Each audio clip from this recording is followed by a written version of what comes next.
जैसा हमने last part में बताया कि वो लोग मेहंदीपुर में एक बहुत बड़े गुरु जी के पास जाते हैं और वहां पर अपनी चीजों का समाधान पूछते हैं। गुरु जी का दरबार चल रहा होता है, यहीं पर वो लोग अपने चीजों का समाधान पूछते हैं। उनका संकट इतना विकट था कि गुरु जी को भी बहुत अलग अलग क्रियाएं करानी पड़ी उस चीज को जानने के लिए। और जब धीरे धीरे धीरे रहस्य खुलने शुरू हुए तो वहां पर बैठे हुए लोगों को भी उसके माँ बाप से नफरत हो गई। कौन सी चीजें थी जिसकी वजह से लोगों को भी उसके माँ बाप से नफरत होगी? ऐसी कौन सी चीजें उन्होंने की? जब दरबार शुरू हुआ तो भगवान की अर्जी लगाई गई और धीरे धीरे फिर क्रियाएं शुरू हुई। क्रियाओं में प्रेत आत्मा को भी शरीर के ऊपर बुला के उससे अपनी चीजें बुलवाई गई। ऐसे धीरे धीरे धीरे खुलता है।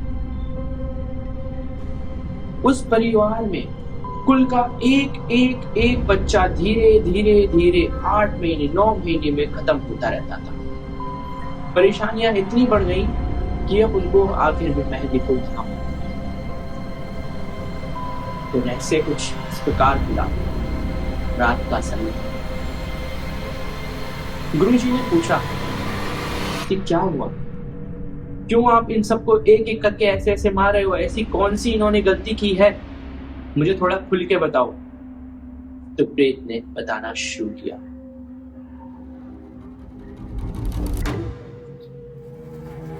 पितरों का समय था, पितृकाल समय चल रहा है और वो बच्चा बहुत बीमार रहता था। माँ बाप बहुत परेशान हो गए।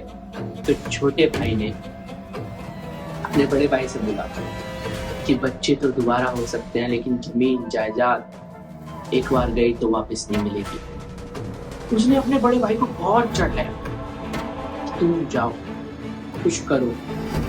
डॉक्टरों से बहुत बोला कि कुछ उपचार हो, लेकिन कोई उपचार नहीं हो रहा। फिर छोटे भाई ने बोला तुम इसको मार दो। माँ और बाप बहुत संकोच में पड़ गए कि हम अपने बच्चे को कैसे मार सकते हैं। लेकिन इस छोटे भाई ने कुछ इस तरीके से प्रेशर जनरेट किया कि वो धीरे धीरे आज नहीं माने तो एक हफ्ते बाद उस चीज को मानने के लिए तैयार। जब उनकी जमीन जायदाद बिकनी थोड़ी थोड़ी शुरू हो गई तो वो मारने के लिए उतार गए। उन्होंने सोचा कि अगर हम अपने बच्चे को अपने हाथ से मारेंगे तो हमें पाप चढ़ेगा, क्योंकि वो बीमार रहता है और जब तक मारेंगे तो उसका अंतिम संस्कार भी नहीं कर सकते। इसलिए वो बच्चे को एक जंगल में लेके जाते और बच्चे को वहां पे लेके जाते हैं। जंगल बिल्कुल वीराना होता है।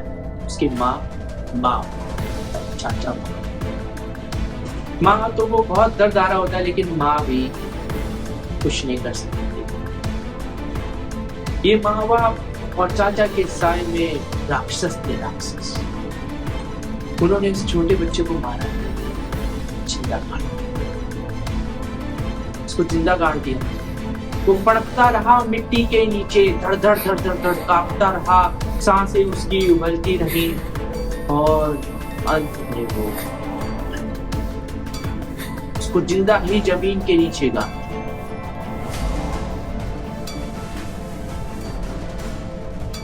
उसी कर्मों की सजा आज उन लोगों को मिल रही कि वही प्रेत बनकर एक एक करके उनके कुल के बच्चों को सबको मारा।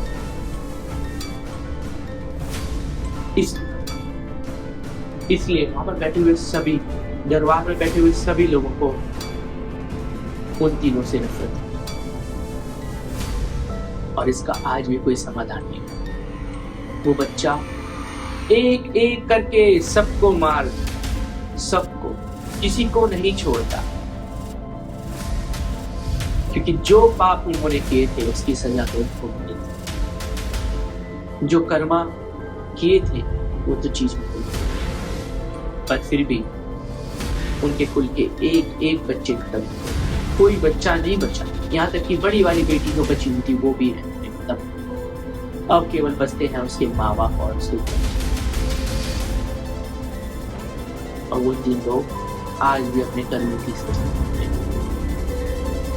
जो जमीन जायदाद शौहरत सब कुछ था, सब कुछ खत्म हो गया, और यहाँ तक कि कुल के सब बच्चे, सब चीज, जितनी भी घटनाएं सब कर्मों के अनुसार, उनके कर्म गलत थे तो उनको इस प्रकार की सजाएं।